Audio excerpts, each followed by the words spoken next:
नमस्कार दोस्तों, मैं हूं गौतम। स्टडी विद गौतम में आप सभी का स्वागत करता हूं।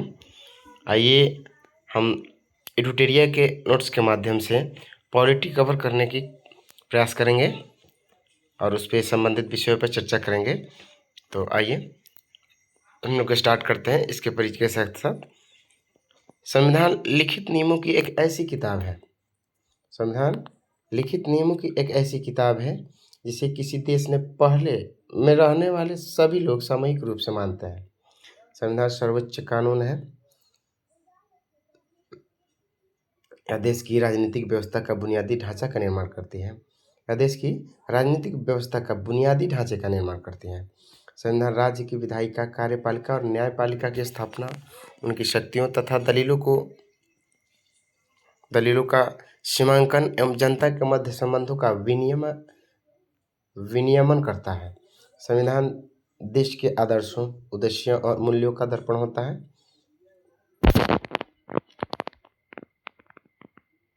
संविधान के महत्व देख लेते हैं। संविधान यह सुनिश्चित करता है कि कानून कौन बनाएगा। संविधान यह सुनिश्चित करता है कि कानून कौन बनाएगा। यह समाज को बुनियादी पहचान प्रदान करता है। यह एक दर्पण है जिससे देश की वर्तमान, भूत और भविष्य की झलक दिखती है।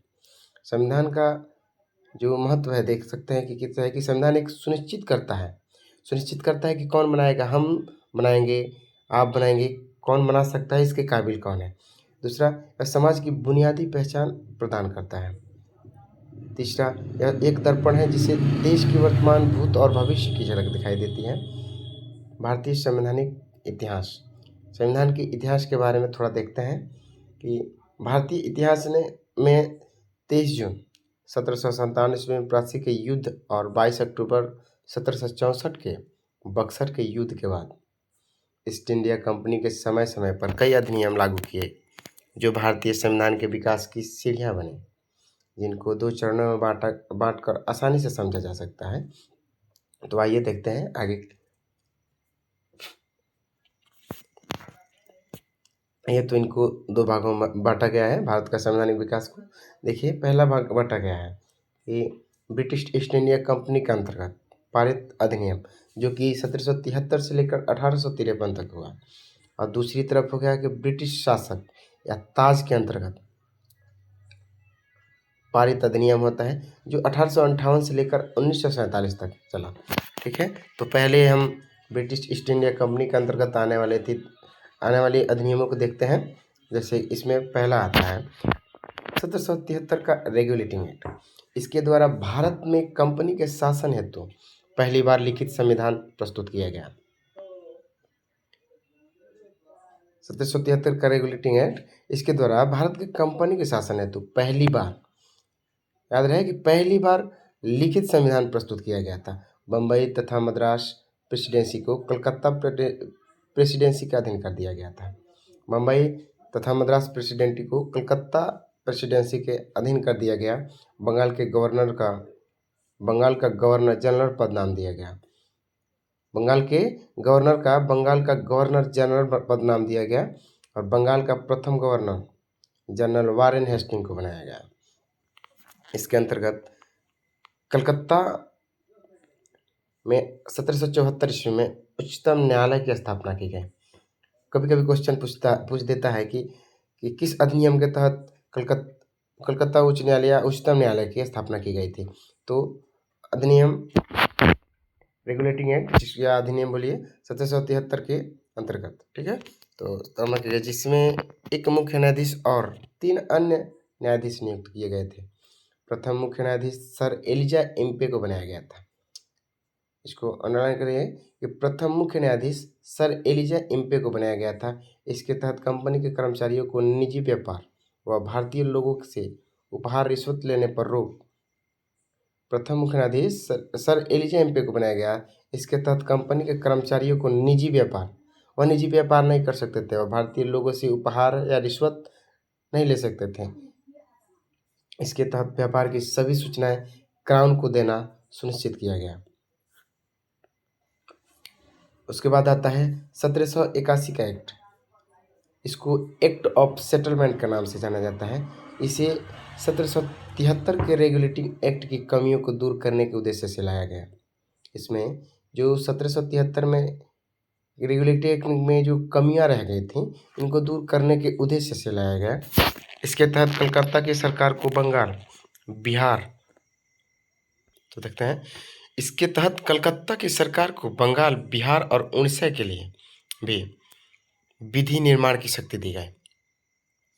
इसके तहत 1881 के तहत कलकत्ता की सरकार को बंगाल, बिहार और उड़ीसा के लिए भी विधि निर्माण की शक्ति दी गई। इसका प्रमुख उद्देश्य गवर्नर जनरल को परिषद तथा सर्वोच्च न्यायालय के बीच संबंध का सीमांकन करना था। सर्वोच्च न्यायालय का कंपनियों के कर्मचारियों के विरुद्ध कार्रवाई पर रोक सर्वोच्च न्यायालय का कंपनियों की कार्रवाई के विरुद्ध कर्मचारियों के विरुद्ध कार्रवाई पर रोक लगाया गया। तो आगे बढ़ते हैं। इसके तहत इस एक्ट को ब्रिटेन के नहीं, तो अब उसके बाद अगला आता है 1784 का पिट्स इंडिया एक्ट। पहला 1773 का रेगुलेटिंग एक्ट आता है, दूसरा आता है एक्ट ऑफ सेटलमेंट, और तीसरा आता है 1784 का पिट्स इंडिया एक्ट।